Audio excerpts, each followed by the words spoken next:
Hi friends, welcome to బిన్వి mom recipes. ఈరోజు మన ఛానల్లో నవరాత్రుల్లో చేసే ప్రసాదాలలో 4వ రోజు ప్రసాదం అల్లం గారెలు ఎలా చేయాలో చూద్దామండి.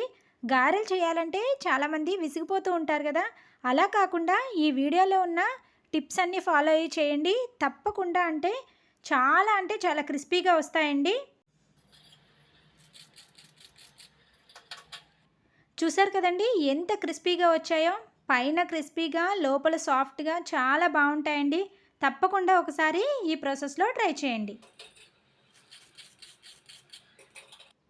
మనం ఏ పండుగకైనా ముందుగా చేసేవి గారెలే కదండి. అటువంటి గారెల్ని ఎంతో తేలికగా చాలా ఈజీగా చేత్తోనే చేసుకోవచ్చు. వీడియో ఎక్కడా స్కిప్ చేయకుండా వాచ్ చేసినట్లయితే మీరు కూడా క్రిస్పీ అండ్ టేస్టీ గారెల్ని ఎంజాయ్ చేయొచ్చు. అయితే ఆ ప్రాసెస్ ఎలాగో చూసేద్దాం రండి. ముందుగా ఒక బౌల్లోకి 2 కప్పుల మినపప్పును తీసుకోవాలి. ఖచ్చితంగా పొట్టు ఉన్న మినపప్పును మాత్రమే గారెలు చేయడానికి యూజ్ చేయండి. ఈ పప్పుని బాగా వాష్ చేసుకొని వాటర్ వేసుకొని 5 అవర్స్ నానబెట్టుకోవాలి. అలాగే మనం ఏ కప్పుతో అయితే మినపప్పును తీసుకున్నామో అదే కప్పుతో ఒక 1/2 కప్పు రేషన్ రైస్ని కూడా తీసుకొని బాగా వాష్ చేసుకోవాలి. ఈ విధంగా వాష్ చేసుకున్న తర్వాత ఈ బియ్యాన్ని కూడా 5 అవర్స్ నానబెట్టుకోవాలి. అంతకంటే ఎక్కువగా అస్సలు నానబెట్టకండి. ఎక్కువ టైం నానబెడితే గారెలు అనేవి ఆయిల్ పీల్చేసుకుంటాయి. చూసారు కదండి, 5 అవర్స్ అయితే మనకి పప్పు చక్కగా ఈ విధంగా నానిపోతుంది.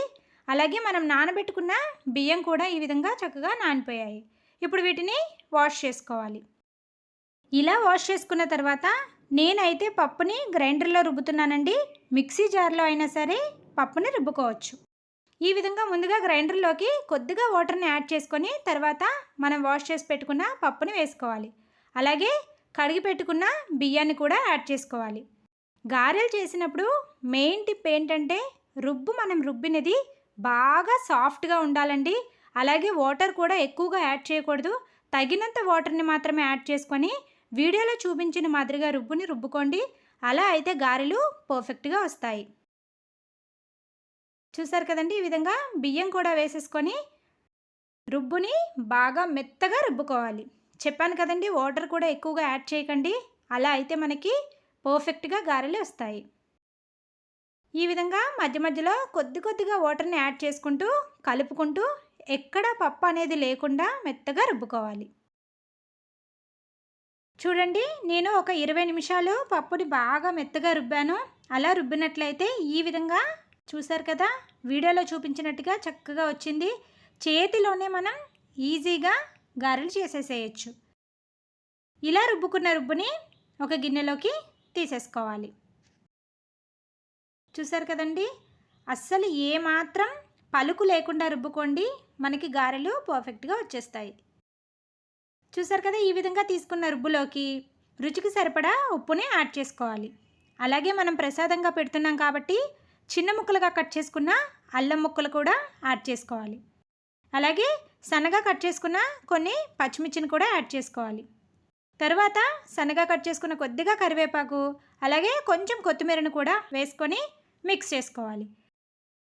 ఇక్కడ మరొక విషయం ఏంటంటే మనం బ్యాటర్ని గ్రైండర్లో రుబ్బాం కాబట్టి రుబ్బులో బాగా ఎయిర్ గ్యాప్స్ ఉంటాయండి. వాటిని ఏమాత్రం పాడకుండా మెల్లగా మాత్రమే కలుపుకోవాలి. అదే మిక్సీలో రుబ్బిన వాళ్ళైతే మాత్రం బాగా కాసేపు బీట్ చేసుకుంటేనే పిండిలోకి ఎయిర్ గ్యాప్స్ అనేవి ఫామ్ అవుతాయి. కాబట్టి కాస్త కలుపుకొని రుబ్బుని పక్కన పెట్టుకోవాలి. చూసారు కదండి, ఈ విధంగా కలుపుకున్న తర్వాత మనం గారెలు ఎలా చేయాలంటే చేతికి కాస్త తడి చేసుకొని వీడియోలో చూపించినట్టుగా సైడ్ నుంచి కొద్దిగా రుబ్బుని తీసుకొని చూసారు కదా, ఇలా రౌండ్గా చేసుకొని చక్కగా మధ్యలో హోల్ పెట్టుకుంటే తేలికగా మనం గారెలు వేసేసుకోవచ్చు. అయితే ఇప్పుడు ఎలా వేయాలో చూద్దాం. ఇప్పుడు స్టవ్ పైన కడాయి పెట్టుకొని డీప్ ఫ్రైకి సరిపడా ఆయిల్ వేసుకొని హీట్ చేసుకోవాలి. ఆయిల్ బాగా వేడైన తర్వాత ఫ్లేమ్ని మీడియం ఫ్లేమ్లో పెట్టుకొని చూసారు కదా, వీడియోలో చూపించినట్టుగా గారెల్ని వేసుకోవాలి. మనం గారె వేయగానే చక్కగా పైకి తేలాలండి. అలా అయితే ఆయిల్ అనేది మనకి పర్ఫెక్ట్గా హీట్ అయినట్టు. చూసారు కదా, ఎంతో తేలికగా చేతిలోనే మనం గారెలు చేసేసుకొని ఆయిల్లోకి వేసుకోవచ్చు. కవర్లు కానీ క్లాతులు కానీ గరిటెల పైన కానీ దేన్ని యూజ్ చేయవసరం లేదండి. ఎంతో తేలిగ్గా చేసుకోవచ్చు. చూసారు కదా, మనం చేత్తో చేసినా సరే ఎంత పర్ఫెక్ట్గా వచ్చాయో. చూసారు కదండి, మనం వేసుకున్న ప్రతి ఒక్క గారెలు కూడా ఎంత చక్కగా పొంగుతూ వచ్చాయో. వీడియోలో నేను చెప్పిన టిప్స్ అన్నీ ఫాలో అయ్యి చేయండి, మీరు కూడా పర్ఫెక్ట్గా గారెలు వేయగలరు. మెయిన్ అండి, మనం రుబ్బినప్పుడు ఖచ్చితంగా పర్ఫెక్ట్గా రుబ్బినట్లయితే గారెలు మాత్రం చాలా తేలికగా వేసుకోవచ్చు. ఈ విధంగా రెండు వైపులా టర్న్ చేసుకుంటూ గారెల్ని మంచి గోల్డెన్ కలర్లోకి వచ్చిన వరకు కూడా ఫ్రై చేసుకోవాలి. ఇలా కలర్ చేంజ్ అయిన తర్వాత వాటిని స్ట్రైనర్లోకి తీసేసుకోవాలి. ఈ విధంగా చేసిన గారెలు అయితే ఖచ్చితంగా చెప్తున్నానండి, ఎంత టైం అయినా సరే క్రిస్పీగానే ఉంటాయి. ఒకసారి ఈ టిప్స్ అన్నీ ఫాలో అయ్యి మీరు కూడా ఇలాగా ట్రై చేసేయండి. అదేవిధంగా మిగిలిన రుబ్బును కూడా గారెల్లాగా వేసుకొని ఫ్రై చేసుకొని తీసుకోవాలి. మనం ఏ ఫెస్టివల్ చేసినా సరే ముందుగా చేసేవి గారెలే కదండి. అటువంటి గారెలు చేయడానికి చాలామంది ఇబ్బంది పడుతూ ఉంటారు. అలా కాకుండా ఈ వీడియోలో నేను చెప్పిన టిప్స్ అన్నీ ఫాలో అయ్యి చేసినట్లయితే మీరు ఎన్నిసార్లు ఫెయిల్ అయినా సరే ఈ టిప్స్ ఫాలో అయ్యి చేస్తే ఖచ్చితంగా పర్ఫెక్ట్గా చేయగలరు. చూసారు కదా, ఈ విధంగా అన్ని గారెలు కూడా వేసుకొని ఫ్రై చేసుకొని తీసుకోవాలి. అంతే అండి, ఎంతో క్రిస్పీగా టేస్టీగా ఉండే అల్లం గారెలు రెడీ. మీరు కూడా ఈ నవరాత్రుల్లో ఈ విధంగా ట్రై చేసి టేస్ట్ ఎలా వచ్చిందో కమెంట్లో తప్పకుండా కమెంట్ చేయండి. వీడియో నచ్చితే వీడియోకి ఒక లైక్ చేయండి. మీరు లైక్ చేయడం వల్ల ఈ వీడియో అనేది చాలామందికి రీచ్ అవుతుంది. అలాగే ఇలాంటి మరెన్నో రెసిపీస్ కోసం సబ్స్క్రైబ్ అవర్ ఛానల్.